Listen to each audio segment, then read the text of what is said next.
Hello, everybody. Welcome to the latest edition of the First Day Pod, a podcast where we talk about mental health and addiction. We try to empower each other by learning and supporting one another. That's the goal. We're very excited today because we have guests. We have multiple guests, Leanne. Isn't that exciting? I'm so excited. I can't wait. I know you are. I'm excited too. This is really cool. One of our guests is somebody who listens to our show and joins us on our live stream. So it's cool that he's been a participant and now he's going to be a part of the show. And both of them are really knowledgeable people. It's Eating Disorder Awareness Week. And we're trying to spread the word by having people who are more knowledgeable than us on certain topics give us the knowledge and wisdom that we seek. So don't forget First Day Pod at protonmail.com, First Day Pod on Twitter and Instagram, our Facebook page. We're always posting, and you can support others and connect with others on the Facebook page. We also have a support group page on Facebook as well. And we really appreciate everybody giving us their time. Having said that, Leanne, why don't you introduce our guests? I would love to. So we've got Lucy and Patrick from BANA in Windsor. And so I'm so excited too. This is the first time that we've had guests from my hometown. So YQG. Lucy started her career at BANA 17 years ago as health promotion manager. And for the last 9 years, she has been executive director. So she's a mother, a wife, a leader, an educator, and a motivator who lives life to the fullest every day. And that's why I love you so much and so grateful that you're here. Patrick is a graduate of St. Clair College with an advanced diploma in advertising business. Patrick has for the past 25 years, which you're only 30, so that's quite impressive, has been working with a variety of organizations in the corporate, media, education, and healthcare fields. He's been with BANA since 2007, which sounds like it was right around the corner, but that was quite a bit ago, and is currently their communications and office administrator with the role of encompassing the areas of public relations, multimedia, fundraising, administration, and IT, and everything else. So I am so geeked to have both of you here. This is going to be so good.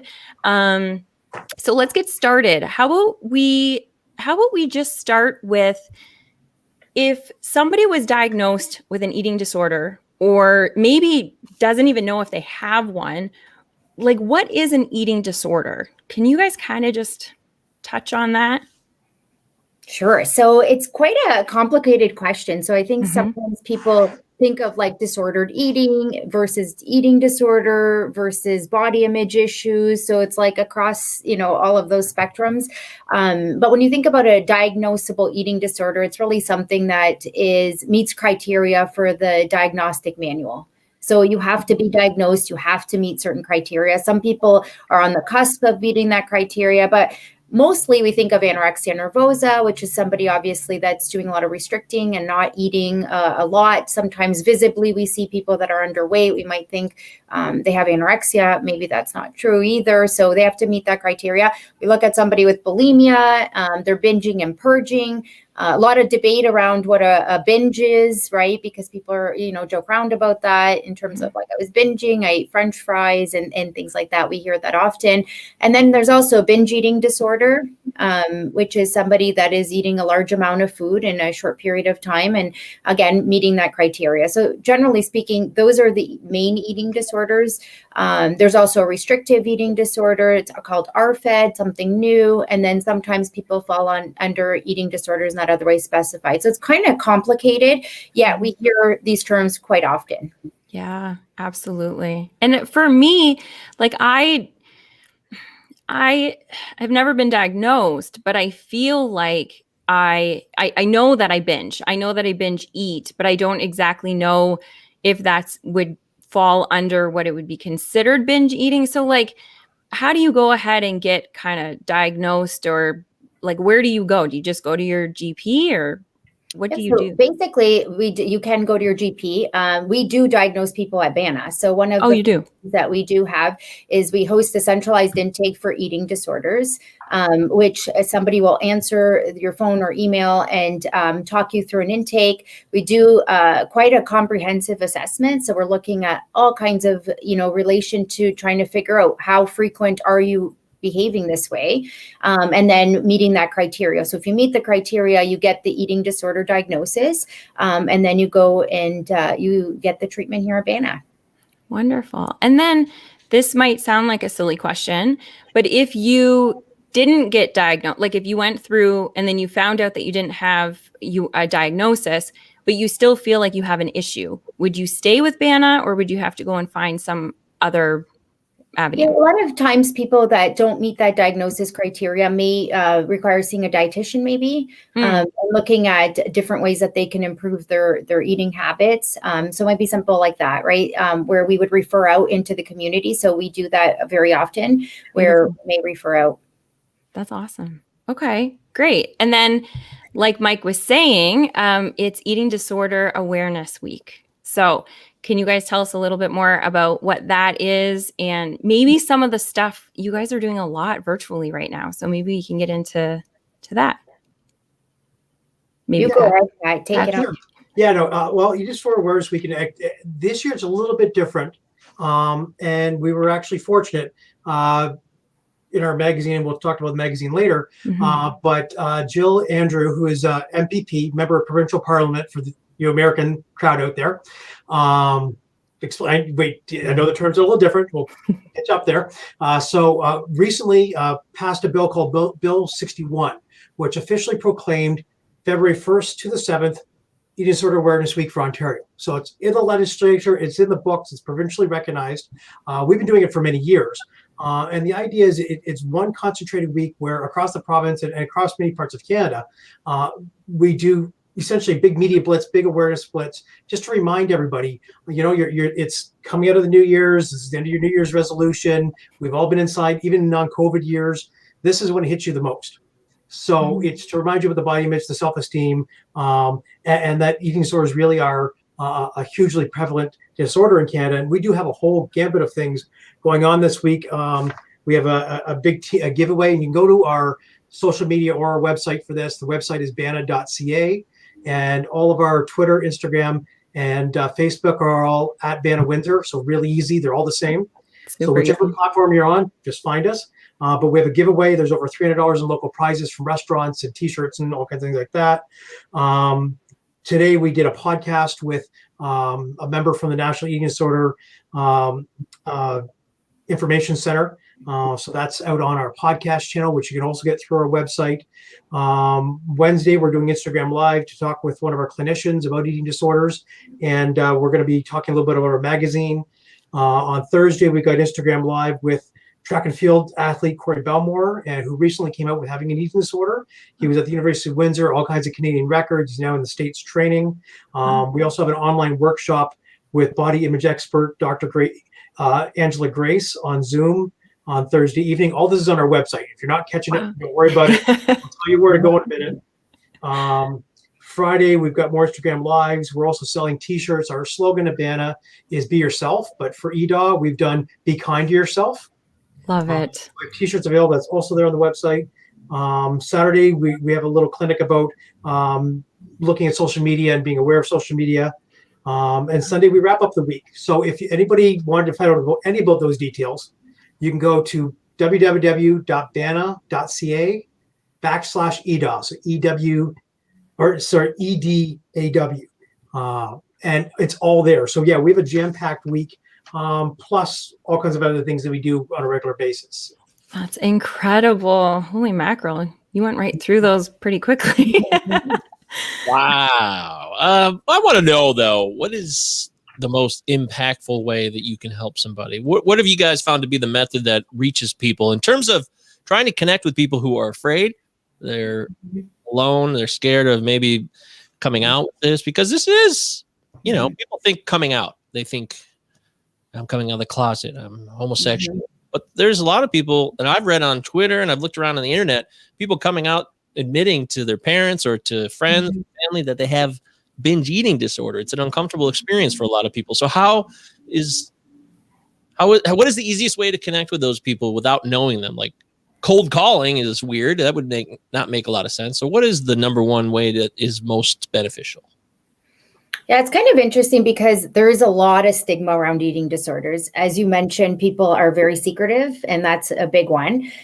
Sometimes people will find rappers. They isolate themselves. They're not comfortable going out to eat. They might afraid, they don't interact socially where food is available.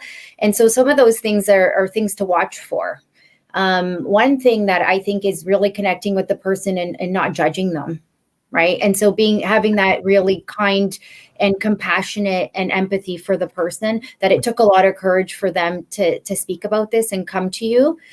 So I think that's number one. Also not talking about weight, food, things like that, like not policing them. And I think that's really significant. A lot of times that's the first thing people jump to, right?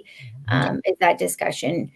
And so I think that's probably the best advice I can give, but also I think seeking help, right? And helping them along that path and that journey. So saying, I'll call this place, I'll call BANA with you. I'll be there. I'll come with you. I'm not here to judge you, but trying to support them. I think being supportive is number one, non-judgmental, and not talking about weight, food, shape, size, all of those pieces, so emotionally supporting them, I think, is really key. Yeah. And the other key part is education. There's this whole media impression that it's a 14-year-old girl in the high school bathroom. It isn't.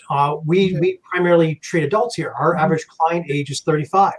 And with our intake, our centralized intake addresses all ages in the spectrum. Then we refer to our community partners, but we've seen as young as 5 and as old as into the 80s. Oh, wow. It's not, this isn't a teenage thing. This is a human thing. 15% of cases are male, and most likely much higher, but 15% of the cases coming forward are male is a better way to put that, because there's even more stigma with men than women with eating disorders. The scary thing is eating disorders has the highest mortality rate of any mental health disorder. And when you think of it that term, that's where the urgency comes from. But yeah, it's not a fad. It's not a trend. It's not the fun thing that you do with your friends. This is life-threatening. And having that understanding and being supportive and encouraging someone to come forward and get help for that is really the first step. We get calls. I had multiple calls from parents this week because they're seeing all this out there. And the first question is, what do I do? And the interesting was half of them were parents of adults. Wow. Because they don't know how to talk to their adult children about it. Much like any other addiction or disorder, it's still just that uncomfortable.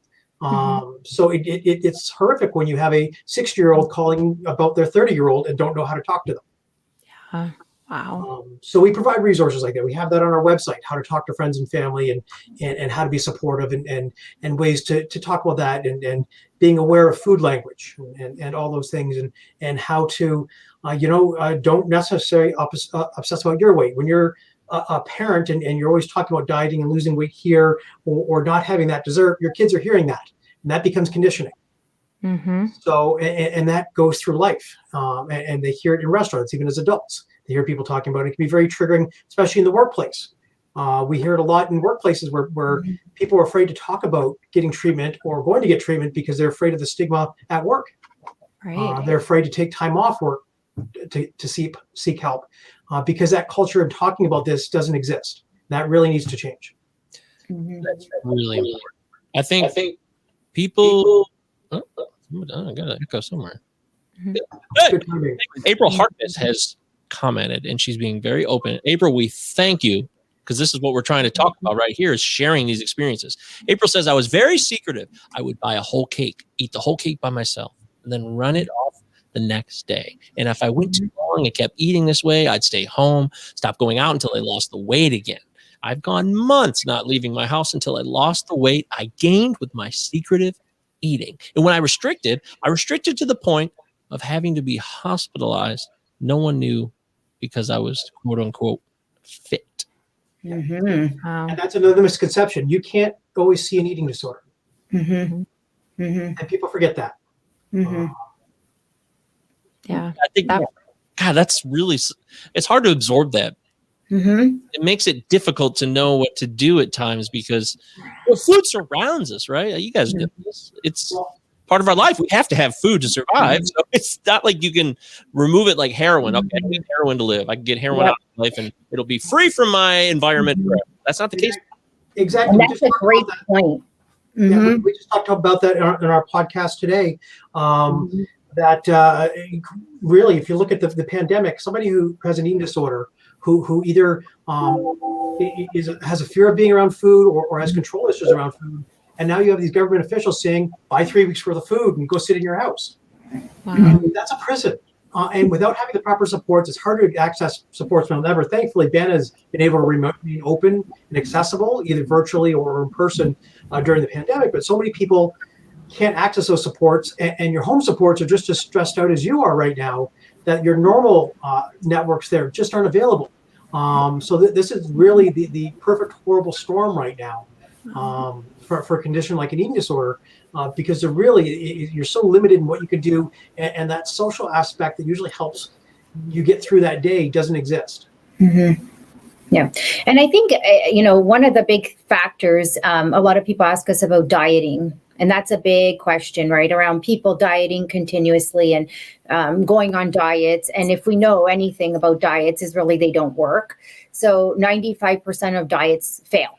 And essentially why they're there is to make money.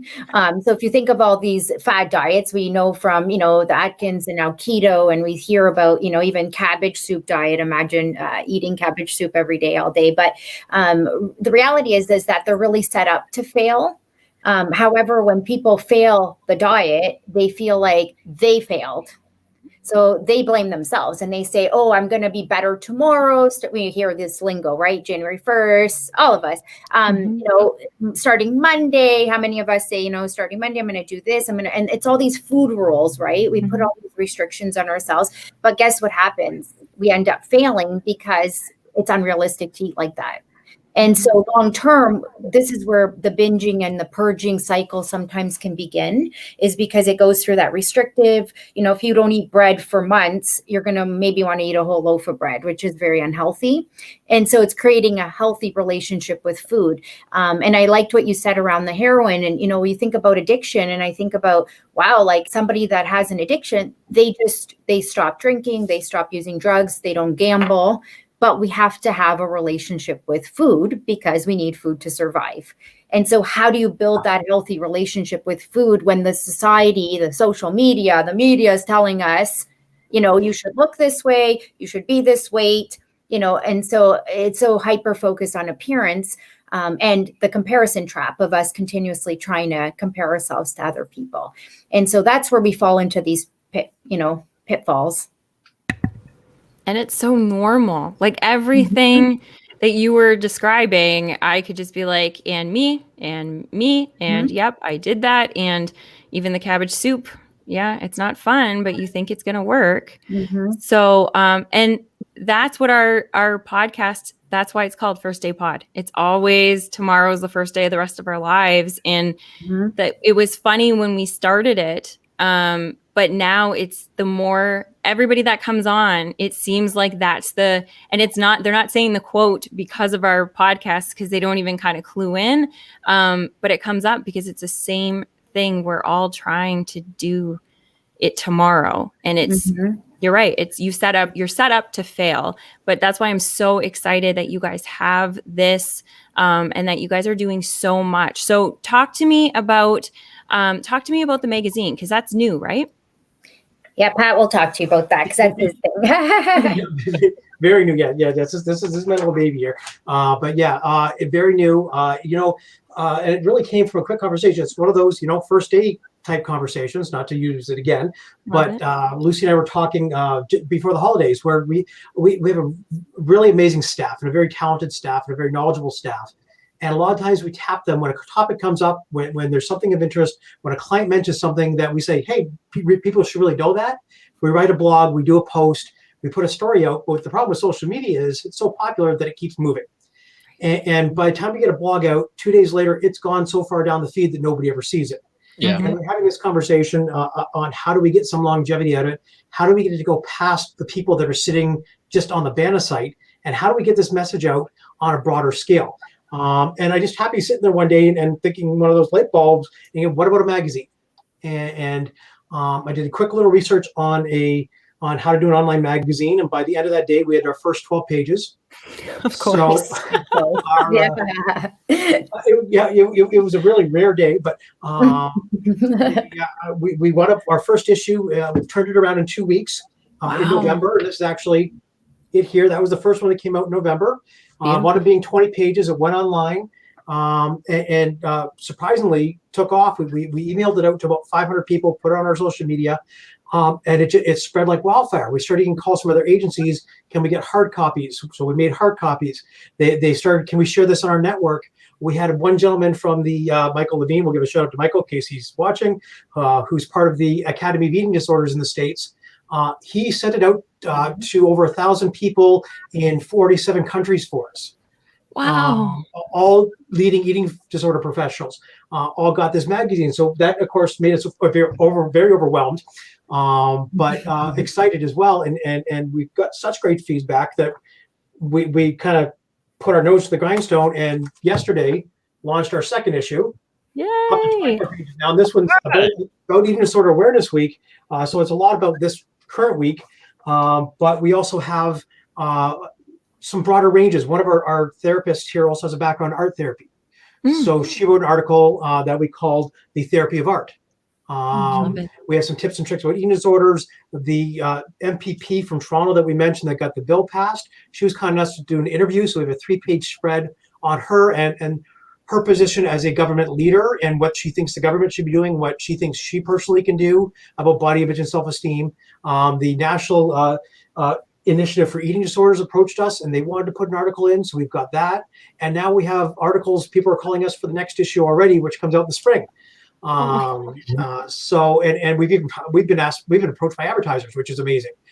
We had no idea of ever advertising in this. This is gracefully, we'll give a shout out. This is paid for by our bingo funds from the Paradise Bingo Gaming Corporation, because we spend that money on fundraising and public awareness. So they were kind enough to support both the print and the web version of the magazine. Wow. But yeah, and this is going like hotcakes. We put it out yesterday, and we have had close to 400 viewers online already. Wow. We have several hundred copies that are out. Just this issue, the last 36 hours had close to 400 readers already. So, and that's just now, like this after, that's done, including the ones that went international this afternoon. Wow. But yeah, the whole idea is, and it's free. So you can go to bana.ca/magazine, and you can subscribe. So, you only have to find us once. And underneath the issue that you can read online, you just put in your email address. We don't sell it. We don't do anything. As soon as it comes in, I put it on the list. That's the only time we ever use it. But yeah, you can subscribe for all future issues free of charge. So yeah, it's just another avenue, and it's not just eating disorders. It's a mental health and wellness magazine. So we're talking to public health now. We're talking to teen health is going to have something in the next issue. We're talking to experts from across the country and even into the States now about possibly doing some articles. So yeah, it's just a quick little thing. We're a small little staff here, but that's just another vehicle, another way we can interact and engage with the community on a small nonprofit budget. Oh my gosh, that's the power of social media, right? And wow, the internet. And really, one of the most impactful things, and the way we know it's working, is after the first issue, we had a client that recently completed the program asked whether she could contribute. So she's done a wonderful article in this issue of the magazine and talk about, that's the accolade for us. When somebody who's been through the program, who has been through something like an eating disorder, respects what we've done so much that they want to be a part of it. That's the benchmark right there. And to have it happen in our second issue it is something else. So yeah, we're very proud of it. And it was a huge team effort here. And we're very proud of our small little staff coming together to pull this off. Wow. You You guys probably just don't sleep. Yeah. Sleeping, but that's a sacrifice you make for the team and the greater good of everyone involved. We're talking with Patrick and Lucy. They're from BANA. It's Eating Disorder Awareness Week. They're from the Windsor chapter of BANA. We have Canada and America, United States coming together. The whole thing is America, really, North America. But we're coming together because eating disorders know no bounds. They certainly don't. Doesn't matter if you're in Windsor or if you're in Vancouver or if you're in Mexico. There's people right now struggling with anorexia and bulimia. And the binge eating disorder is one that it's close to my heart because that's the one that I've dealt with my whole life. It's my adult life, it has been a problem. I'm 40 years old, and for 22 years easy, I've been binging and consistently doing it by myself over and over again to my own detriment. I try to get in shape. I try to work out. I try to be healthy, and there's periods of good times, but there's no ending. It doesn't end because I keep doing the same thing over and over again. I haven't changed my ways. I mean, what would you say to somebody who's like, I know what I am. I know what's going on, but I can't stop it. Lucy, what would you say to someone like that? Yeah, I mean, really, when I think about that, I think seeking some help outside of yourself, sometimes that helps. And really, because a lot of times it's not about the food, it's about coping with other things. So when you could be bored, it could be emotional, could be all of those pieces, right? And so seeking a little bit of help sometimes will help us have a different perspective and will give us some tools in order to change some of those behaviors. So when you're thinking about binging, you can go in your toolbox and say, no, I'm going to rather do this. I'm aware of it. I'm thinking about it. Right. And I think we're living in a society where, I always say like mindless eating. If we think about that, the more we watch, TV, we're gaming, we're scrolling on social media, whatever we're doing, and we're snacking. And I think more now than ever, just based on the fact that COVID's here, we've been more restricted to stay home. There's so many less activities that we're participating in, right? We're less busy. And food is somewhere where people turn for comfort, to reduce anxiety. It might just be out of boredom, right? So I think just helping to recognize some of those patterns can change some of those behaviors. Yeah, there's an app that my brother told me about. He's a professional counselor himself. He's been on the show a couple of times. Matthew Govier, behavioralhealthlabs.com, of course, if you're looking for professional counseling assistance. However, he told me about this app called Eat Right Now, and it does what you're saying too. This is just another tool in the toolbox that I learned about that I thought would be helpful. You can introduce your goals, and it can remind you all day. You can check in anytime you want. Like it has check-in buttons and craving buttons, a stress test. And there's free tools, and then there's like subscriptions that you can pay for more elaborate, focused lessons and detail and check-ins. So anything, right? Isn't anything that's going to give you reminders or some type of organizational structure that's cognitive behavioral therapy or any other method that can be a support to you is a positive, right? Yeah. And that's exactly what we do here. We do CBT, cognitive behavioral therapy. It's enhanced for eating disorder. So it's specific to that. People do food journals. I mean, it's all of those pieces around recognition, right, of what's happening. And then what behavior changes do we need to make in order to have a better quality of life, right? Not that we're going to be perfect. I think we live in a world that's saturated with lots of things around pressures and, coping. And especially during these times, I think it's heightened during these times for sure, especially as we scroll through social media and, and fall in that comparison trap. Like I'm not, I love your first day. I love it because I feel like that is everybody's way, I'm going to do more tomorrow. I'm going to do this tomorrow. I'm going to be better. I'm going to have all these goals, and it's always starting, but it's the same with the whole comparison trap. You think of people saying, I'm this age, I should be doing this, I should have this, I should look like this, I should be this successful, I should have my stuff together, whatever that means for you, right? And it makes us feel pretty crappy sometimes, to be frank, right? Because we really don't measure up because it's the highlight reel. I always say to people, what are people putting out there? The best of the best, right? Absolutely. Yeah, they don't want to share the dark side or the painful side that would have them crying or, But even the way that they filter their photos and the way that people, edit things and the way they make the perception is there, right? All that stuff. It's a distortion, right? It's distorted, to say the least. So we have to be aware of that. And I think that's another awareness piece where when we're scrolling through that social media to be like, that's not really real. Or, these people have makeup artists and they have all these professional teams doing all this stuff. And that's not real life, or people have spent a lot of time filtering, editing, and making sure their settings perfect. And we see all of those type of things from regular people like us that are putting out this illusion. It's distorted. And the important thing to remember about that is 6 months from now, when we go back and look at that picture, do we remember that we spent 2 hours trying to get that picture perfect? Or do we say, I don't look that good today? Right. Because we don't go then I sent to this person and then they fix that. And then we highlight we don't remember that whole part of the process. Wow. We just go, I look better then. Wow. So we're comparison with ourselves. Oh, totally. And that's the vicious cycle because we forget what we did to get to that point. And we just take it in the moment. And when you forget all the moments that got you to that point, you lose the whole thing behind it. It's not the app's fault, right? It's how we used it and how we remember using it. Well, Patrick, doesn't that say something about a society we're living in, though, not just us? Yes. I mean, that Lucy, you guys are both hinting at the world we're living in.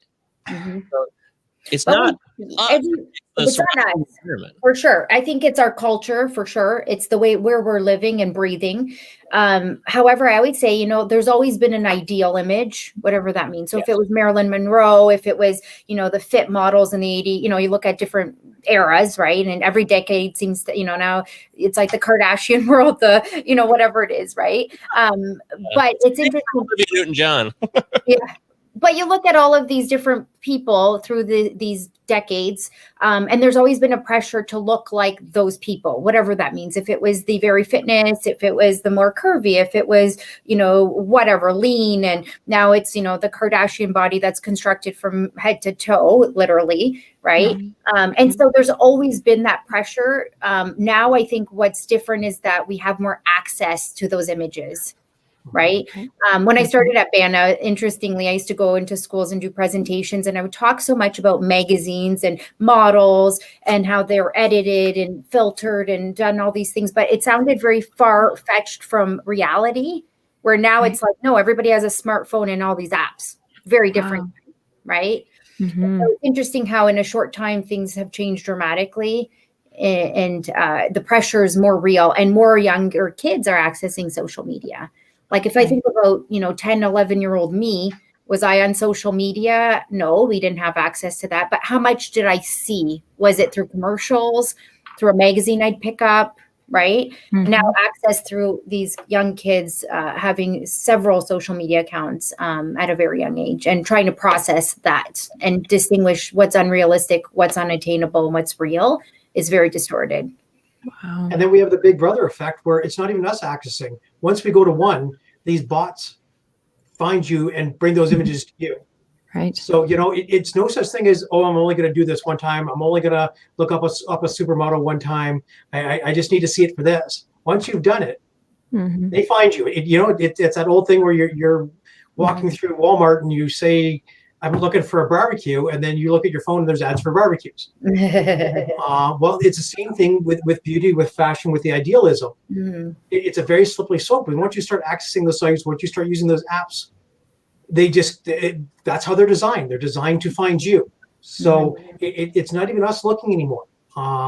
We have to be very cognizant of what's looking for us. Wow. Mm-hmm. He's right. There's no doubt about it. I'm impressed by that. I think you guys are very self-aware, and you're aware when you do this for a living, you try to help people. So you have the knowledge, but what is someone to do? Because I want this podcast to have a takeaway, hope. So we know we've covered a lot of the problems here, right? Mm-hmm. So what are some of the solutions? What is something that someone could do tonight or tomorrow, or whenever they listen to this, that could help them in the moment beyond just reaching out? Is there something more? Lucy or Patrick? I think there's tons of things. I mean, I think about myself. I'm a mother of two. My son is 6 and my daughter's 11. And I think about the conversations I have with them. And I am very real with them about, this is not real. This is filtered. Be aware of this, right? I don't talk to my kids about their appearance. I don't talk to my kids about bad foods, good foods. I talk to them about nourishing their bodies. I give them about hunger cues. When they're hungry, they're hungry. They're full, they're full. I know there's a whole philosophy around finishing all your food on your plate and, things that people grew up with. And it's, I watch what I say about myself. That's been something that I've been very aware. And that's not easy, I'll tell you, because I've been working here for 17 years. And I can just imagine for somebody that doesn't have this background, it's easy to constantly criticize ourselves. So, trying to really be aware of my body and my language around my kids, around food. We talk about treats, we may talk about, I might say, it's good to balance your lunch out.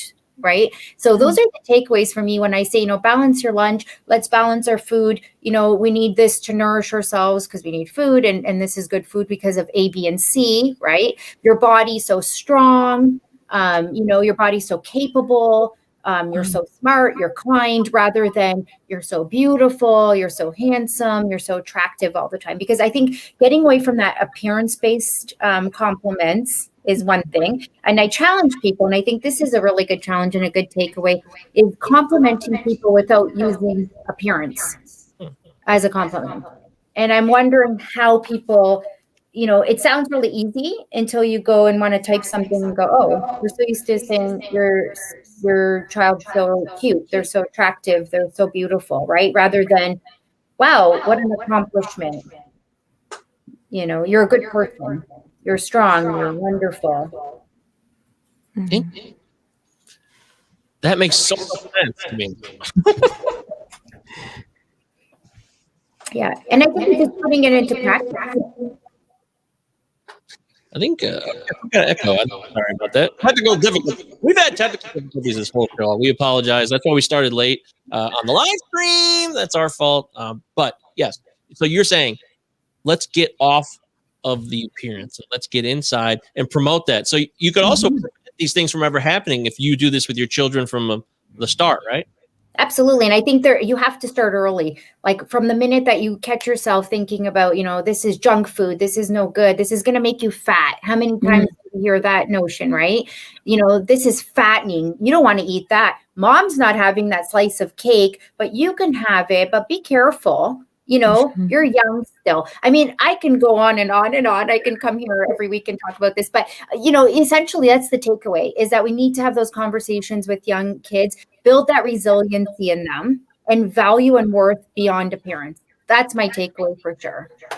Oh my gosh, that's amazing. Yep. And I think part of it is it's changing everyday conversations. This summer, a good example, I took up cycling. And I recently had a doctor's appointment. First thing the doctor said when he found out I took up cycling, he said, "How much weight did you lose?" I said, "I don't know, but I rode 1,600 kilometers." Mm-hmm. And he said, and he completely got obsessed about how far I rode and forgot about the weight question. And quite honestly, I don't know. I didn't look. That wasn't why I was riding. Mm-hmm. I was riding to get out, to get active, to see things. I could tell you where I took pictures. I could tell you the routes. I could tell you the people I met on the trails. I don't know how much I weighed. I don't care how much I lost weight. That wasn't the point. Now, the point, but it wasn't relevant to what I was doing. So when they bring topics like weight, size, shape, and they're not relevant to you, don't let people make it relevant to you. Mm-hmm. Change that dialogue to what it means to you. Mm-hmm. And that's the second part, because you can do that in everyday language. Mm-hmm. Whether it's clothes, whether it's makeup, whether it's hair, whatever, all of those can change to why you did it, not why they think you should have done it. Mm-hmm. And from that will become a learned behavior. Mm-hmm. And usually it takes a couple seconds. The doctor was like, "Oh, well, yeah, okay, no, yeah, that's a long distance." And it took him a second to switch that gear, and then he switched. So I think you can. It's just another little way to correct people, where it's not always kids, but it's your everyday language. And if you can keep true to yourself, and that's where the be yourself comes in. It is, keep to your goals, values, your mission, your mindset, and don't let people make you second guess your motives behind it.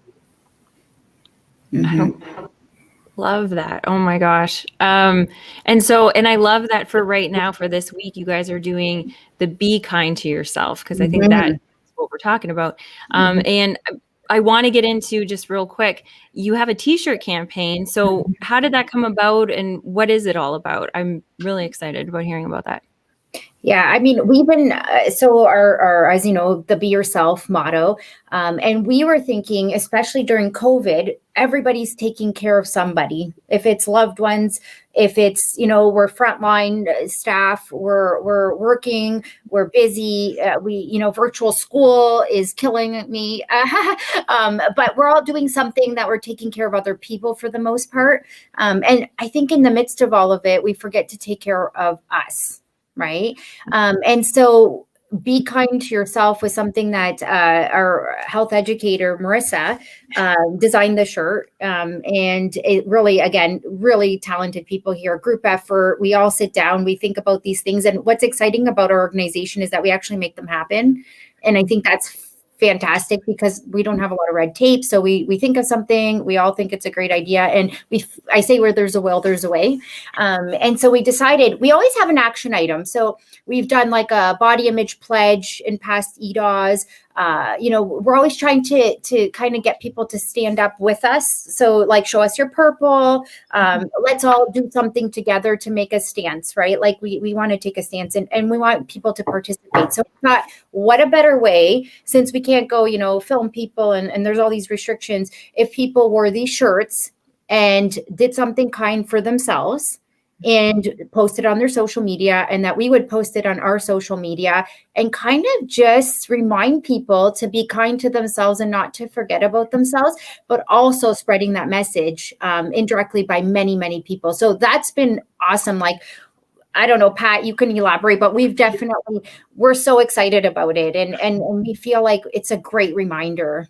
We're getting pictures of people sitting with them cycling, they're gardening, they're baking, they're knitting, they're playing with their kids, walking their dogs, just whatever in that moment, whatever in that day, whatever they're doing to be kind, to give themselves a break. They're throwing on that t-shirt and doing it, which, it's kind of nice, because not only are they spreading that message, but that t-shirt is getting them to take those few minutes. Yes. And that's some of the feedback, because I'm getting emails as they're sending us the picture saying, what a great idea. Thanks for making me take a break. And they're really appreciating it, where we had a couple questions earlier on, well, what do I do? I'm like, whatever you want to do. And that thought never occurs to some people, to take a few minutes for themselves. And I'll tell them, what do you enjoy doing? And they'll say, I like gardening. Well, it's snowing right now, but go clear off where your garden's going to be. Or order, and somebody just said they were going to take pictures. They just ordered seeds. So they're going to put their shirt on when their seeds came in, so that they're getting ready to plant for next year. So it can be something as simple as that. Reading a book. We just had one came in where they took time. They're sitting on, we'll tell you in a second, Julia. I see you. But yeah, somebody was actually sitting in their lounge chair reading their book. And that was their being kind to themselves. So to answer Julia's question, you can email us at info@bana.ca. And let me know what size you want. The shirts are $10, and I'll email you back and work out pickup arrangements. Pickups are all here at the BANA office in Windsor. But yeah, info@bana.ca, and get in touch with us. Oh my gosh, that's amazing. And we have ladies V-neck and unisex for the gentlemen. Oh, great. Good. I got to get my V-neck. I love V-necks, and I don't wear them enough. Really. We actually do. The V-necks do fit men quite nicely. Yeah. But we have had in the past, a lot of women prefer the V-neck over the bulkier crew neck shirts. So we do offer both. That's awesome. I have a question about that. So I have a question about that. So I just thought about this now. I'm going to be launching a Hug Yourself challenge. It's a 22-day challenge. It's going to be launched this week. I wasn't going to do any kind of like prize or anything, but I think I will. So I'm going to order a couple shirts from you guys, and then whoever does it, then they get into a draw I'll just make it up. I'll figure it out. Mhm. But it'll be done at the like March or the end of February. Will you guys still be doing this, or is it just kind of for this week? Yeah, no, we're doing it for the whole month of February. So we've been encouraging people, and I think we'll continue a little bit. We'll see how the momentum goes, because really, I think it's such a cool idea, and I think it's so important during COVID to keep this going. Awesome. Yes. Yeah, I wouldn't be surprised if you see that thing pop up a few more times this year. Okay. We tend to pull things up as they're needed, and we found, February Blue Monday, EDA, it's been a really long year, and people are very cognizant that we're coming around that 1 year mark of COVID. So what a better time to be kind to yourself than now. But there certainly will be more times, we think, in the coming year, as we're still getting through this, that I think that's a theme that's not going anywhere. Amazing. You are correct about that. This is fantastic. We have Patrick and Lucy on. They are from the Windsor chapter of BANA. BANA.ca is the website. You can check it out. Where can people go if they're listening to this and they're not in Windsor? Is there just BANA.org in America, or? Nope, they can go to BANA.ca. They can access our website through that. Yep. Okay, great. Absolutely. It's true. There's no borders between websites. You're right. Stupid of me. But, that's great. I wouldn't signed us up already. I put in our email, Leanne. So we're awesome. connected on the magazine and the updates that you guys have and any information you get from BANA.ca. I think this is fantastic. I'm really excited about this because you guys are supporting people, and we need to be supporting each other. You're teaching people methods. And I'm really harping on this parenting thing because I have friends who are parents and they have kids that are teenagers now even, and I've seen what they eat. I even think about my own family.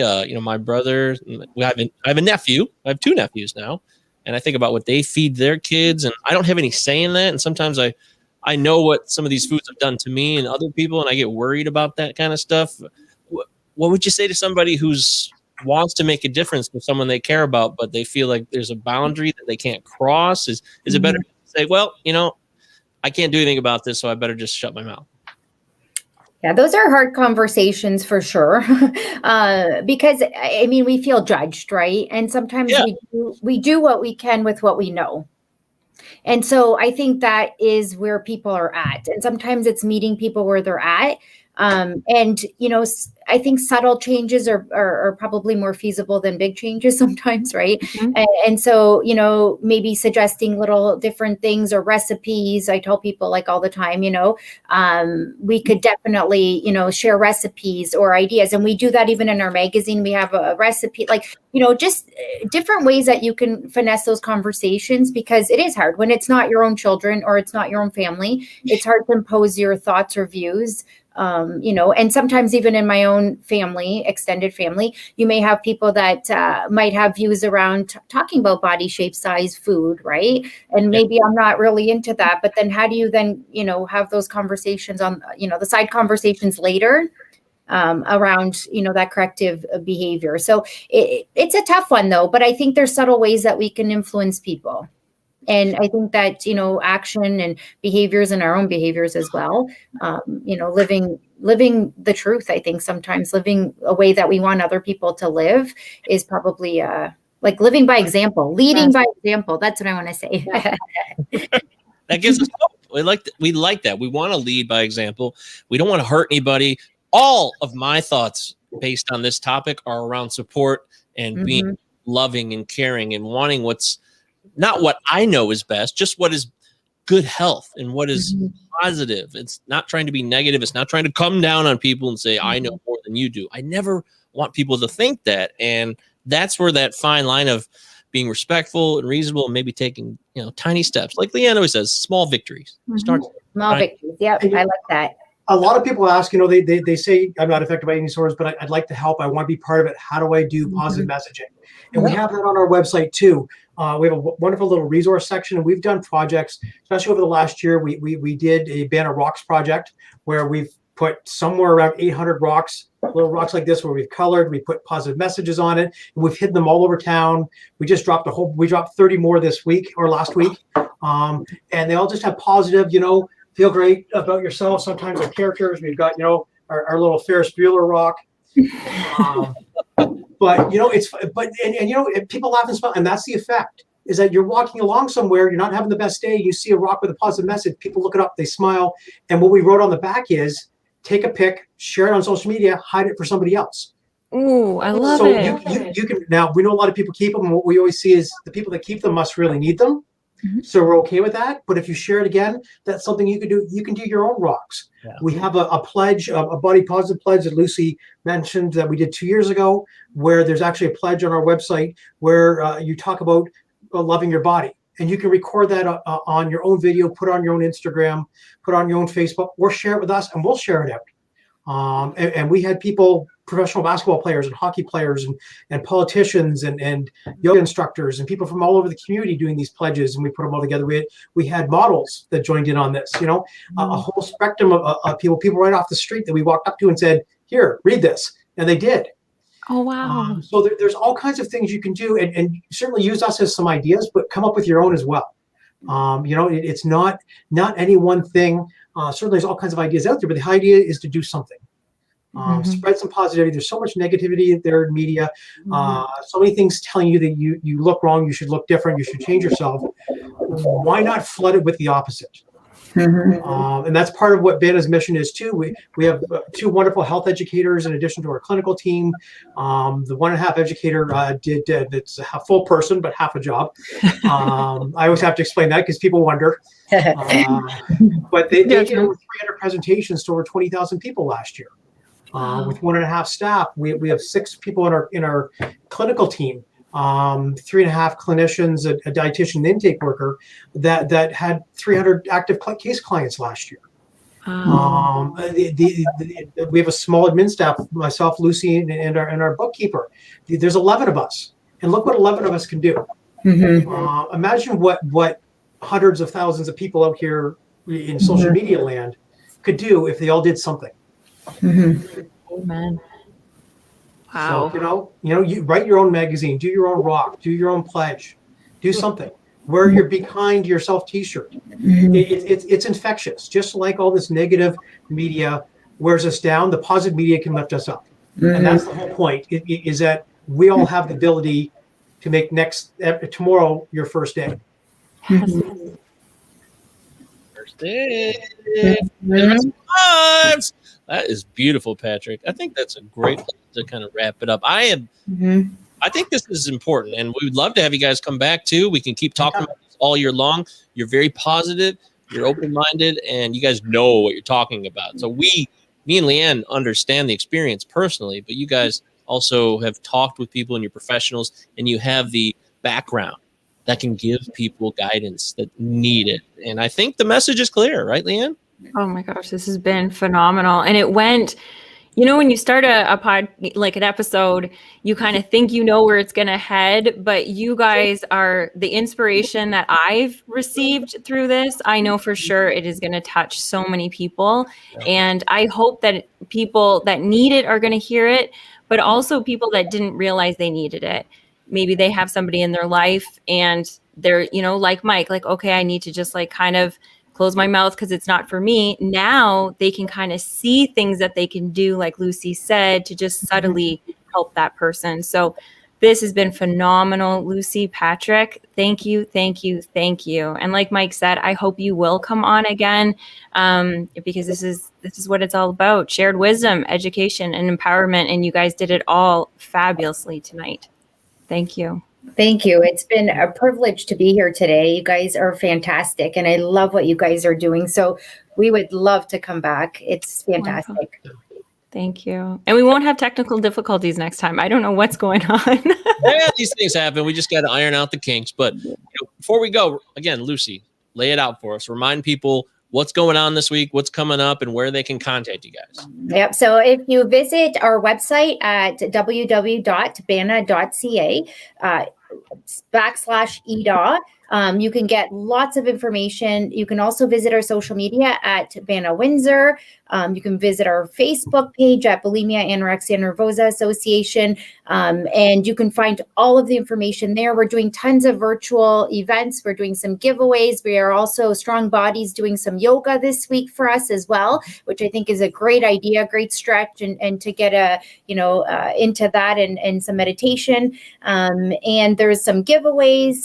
All of that information is on our website. If you're looking for a Be Kind to Yourself t-shirt, you can email at info@bana.ca, and Patrick will take care of you. So check us out and be kind to yourself. Do something kind for yourself. I challenge all of you. That's amazing. There it is. Patrick's got it right there. Be kind to yourself. You guys are doing great work. I thank you so much for coming on the show. It's been a real pleasure. Patrick, I'm proud of you, man. I mean, you're really taking yourself up a notch here in 2021. But based on what I know about you, you've gone from not talking on screen to being like on a podcast and within a month or so. It's pretty impressive, dude. Well, yeah, it's a lot easier than typing along with you. So my speaking skills are much more eloquent than my typing skills. So I appreciate the opportunity to actually and get it out as quickly as I'm thinking, not as quickly as I can type with two fingers. Yes. But I want you to stay in the comments for future episodes too, because we love you. He's like, I got to give Mike something to post. I love doing that. It's fun for me. What can I say? And don't forget, Patrick's a part of our book club. We do it every Monday night, 8 p.m. Eastern. Do you enjoy the book club, Patrick? Yes. It's been very entertaining. There is a wonderfully eclectic group of people on it with a lot of viewpoints, and the discussions are phenomenal because there's so many different points of view that it's actually I'm having more fun talking than reading the book because it's we get off track, but it's a wonderful track. I love it. That's his opinion, but I do love the book club. It's great. Everybody's wonderful. So check it out. If you still want to join, you can always join us. DM us, email us, firstdaydpod@protonmail.com. All of our social medias are always open to you. Message us anytime. I want to give a shout out to the wonderful woman who posted her before and after and was on. Leanne, can you talk about that real quick? This woman, I didn't know who she was on Twitter. She posted this picture of her before and after talking about her eating disorder and her binge eating, and very powerful. Yeah, and she's one of the same, the story. So I had mentioned that I've had an eating disorder. Well, and I don't know, I haven't been diagnosed, but it's been an issue all my life. And, but because I look like I hold it well, nobody knows that I have the disorder. And so, or that I'm struggling. And so she said, Leanne's story, I'm the same way. And she showed picture, one 6-pack, slim, another one, a little bit COVID-19 going on. And she said both of those, and especially the one with the 6-pack, I had an eating disorder. I've been binge eating where I can't control myself. And so I cried. Mike was like, you need to get on Twitter. There's somebody that just posted their pictures and they're being vulnerable. And I cried because that's what this is all about, is we're all in this together. When you see people that seem like they're together, whatever that means, chances are they've got something big happening behind the scenes. And having your website is incredible. The resource center, like the resource section, you have individuals, you have family, you have the medical profession, you have resources for everybody. EDA and the magazine is incredible. I am so grateful because that's what we need. We need to have this conversation going so there's no more stigma. So, yeah. I agree. And I think those conversations are what reduces any stigma. And being honest, right? People have asked me on the news, on, radio interviews, like, what's your body image like? And I always say it's a work in progress, because the reality is nobody feels 100% all the time. And I think we need to own that, and we need to talk about that more. Right? Absolutely. Not this I feel great. Everything's great. I feel so good about myself. No, we don't. I feel good about myself some days and I feel lousy some days, and that's okay. But it's good to bring those conversations to the table. Yeah. We have a lot that needs to be undone. Society has done damage. We have to undo it one day at a time together. That's so true. And that's why I thought of that tweet, because what Lucy said about the, physically and internally. What we're focusing on out here, that's not what we need to be focusing on. We need to focus on what's going on in here. You got to, but you're suffering. That's no way. That's no good. Wonderful. Thank you so much for sharing that. That is why we do the podcast. And that's why the lady that was, I'm sorry, I don't remember your name because I don't look at the comments when they come in, but the one that today, thank you so much, that shared theirs. Yes. And then she said, and nobody knew because I am fit. So thank you so much. Oh, I really appreciate that because I think that's the real deal where people act like everybody's doing, you look great. You're well, right? You look okay. You look fit. You're really great. And now there's this competition in that, eating clean and looking fit. And the more you can achieve that, the more you're healthy, right?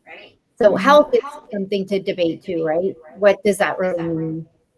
Yeah, absolutely. And really, that Twitter is the perfect example where all you need is a place to share and somebody to listen, and that's what your platform is giving people. It is a place to share and people to listen, and that's really how it starts. Right. And that we continue to encourage that. So anybody who feels vulnerable or afraid or alone or isolated, you want to share, take a chance. Share it with us. We would love to engage with you. That's why we do this show. You think we're joking, but we're not. It may sound cheesy to some people, cynical. I don't care. We're here for a purpose, and that's why we connect with people like Patrick and Lucy from BANA, BANA.ca. Thank you so much for joining us. That's it for this episode of the First Day Podcast. Everybody be kind to yourselves. Godspeed, and thank you very much. Bye.